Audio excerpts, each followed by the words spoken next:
علماء کرام بھی تو ہیں، ہمارے عام لوگوں کی بہت بڑی تعداد ان کی بات سنتی ہے۔ اگر یہ لوگ صحیح رخ پر چلتے تو یہاں یہ نظام برقرار نہیں رہ سکتا تھا۔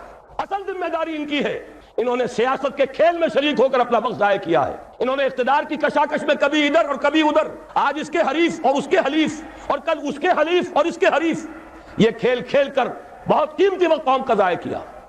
مزید برآں ایک بہت اہم نقطہ عرض کر رہا ہوں، تیسری بات کہ ہمارے دین کے حلقے کی طرف سے، علماء کرام کی طرف سے مطالبہ بھی اگر آتا ہے، میں ان کی بات چھوڑ رہا ہوں جو اسلام کو صرف سیاسی نعرے کے طور پر استعمال کرتے رہے، میں ان علماء کرام کی بات کر رہا ہوں جو مخلص ہیں، انہوں نے بھی صرف اسلامی قانون کی بات کی ہے، اسلامی نظام کی بات نہیں کی۔ ان دونوں میں ایک باریک سا فرق ہے۔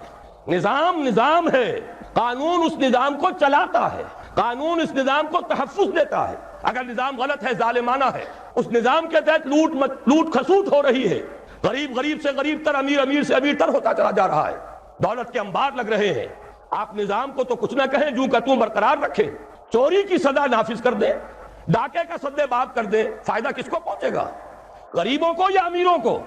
ان کی حرام کی دولت کو تحفظ حاصل ہو جائے گا، ان کے عیش اور ان کے ایوان مزید محفوظ ہو جائیں گے، غریب کو تو اس سے کوئی فائدہ نہیں ہوگا۔ چوری اور ڈاکہ جو ہے وہ غریب کا تو ہوتا ہی نہیں، وہ تو امیر کا ہے۔ نظام ظالمانہ ہے اور غلط ہے تو قانون بہترین بھی ہوگا، اس نظام کو سپورٹ کرے گا، اسے تقویت دے گا۔ نظام کو بھی بدلنا ہے اور قانون کو بھی بدلنا ہے، یہ دونوں باہم لازم و ملزوم ہیں، اور ہمارے دین میں اس کے لیے اصطلاحات ہیں، دین اور شریعت۔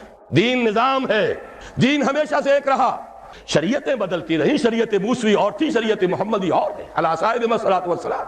اصل سے دین، وہ دین کیا ہے؟ وہ در حقیقت ایک نظام زندگی ہے، سچا دین، عادلانہ دین، وہ دین نظام عدل و قسط ہے، وہ دین سسٹم آف سوشل جسٹس ہے۔